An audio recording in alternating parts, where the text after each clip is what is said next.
resultant force, right?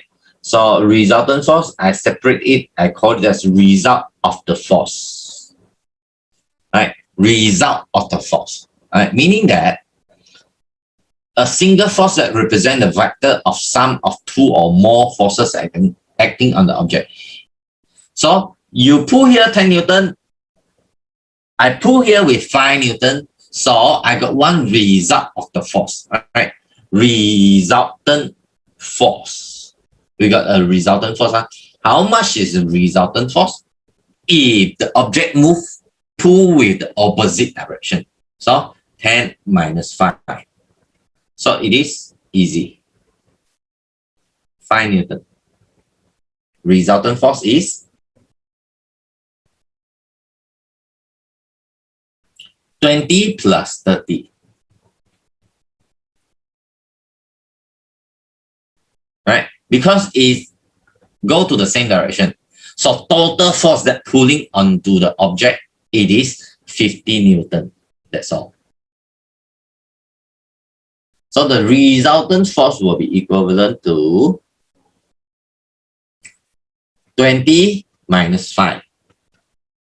20 minus 5. So you get it as 20 minus 5, it is 15 Newton. Find resultant force. So how to do it? So when we do it, we can use Pythagoras Theorem.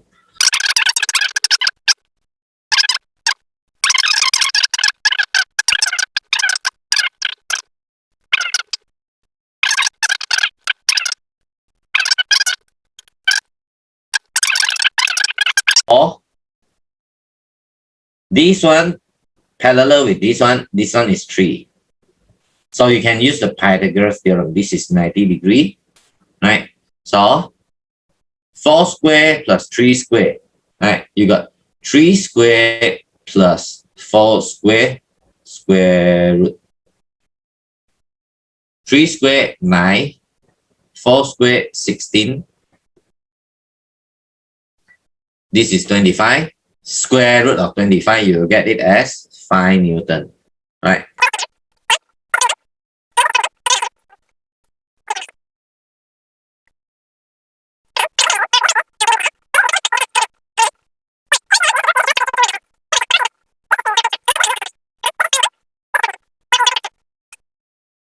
Five square plus 12 square and square root.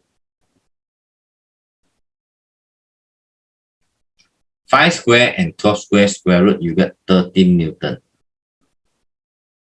Right? I help you a little bit. Tangent theta is equals to, okay, which is correct. Opposite over adjacent. This opposite here, 5, this one 5. Opposite over adjacent, 5 over 12. Theta is 22.62. Very good, right? Shift tangent, you get 22.62. How to do it is you need to learn how to draw. The problem is, right? So here 15 Newton. Here, two-way, draw it. So 15 Newton, here it is 20 Newton. So when you do is, you need to find here, you put it as 1.5 cm. 1.5 cm represent the 15 Newton. If this one 1.5 cm, then this one is 22 cm. Of course, you can do this one 15 cm and 20 cm and make the angle here as 60 degree June. How to do it? You use a protractor to do it. So after that, what you need to do is drawing this way. I didn't follow the scale, so my answer will be not that accurate. I hope you can understand. This is the direction of the resultant force. Theta letter, I put theta as here. Now, before this, I want to ask you, how much is this angle?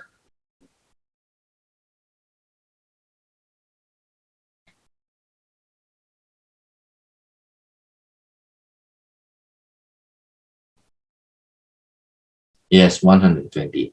How do you get 120? Because of this one is parallelogram. This one 60, then this one going to be 60. So here is 120. This one is 120.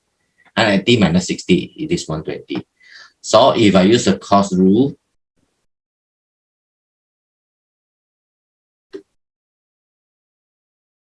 resultant force is equals to square. This one is 1.5 cm. I use cm.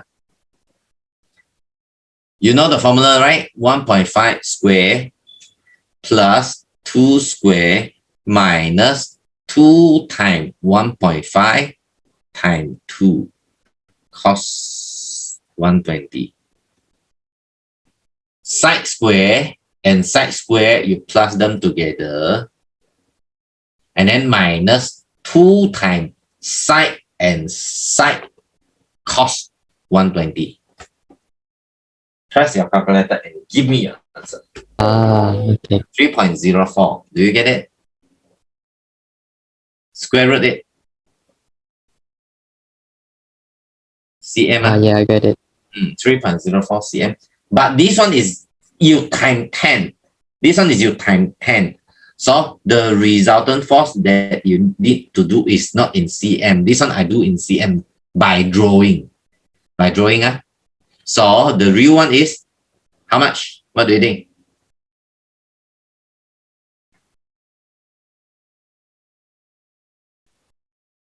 You add one more zero because this one is times 10.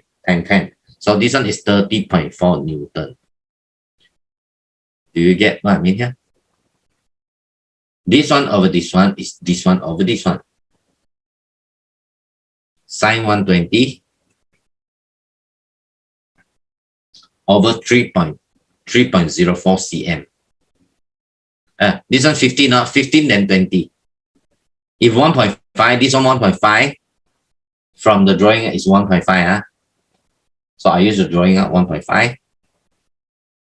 So this one will be 3.04. If this one you put 15, you use 15, then this one must be 30.04. So get me the theta. 25.3.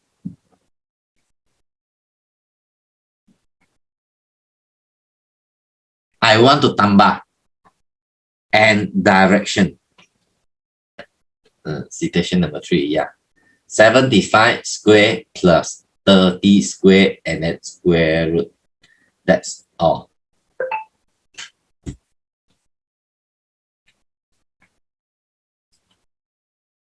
At t.7 at.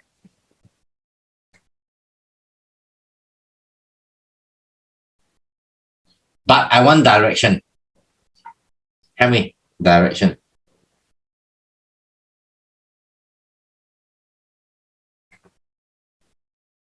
.2 degree.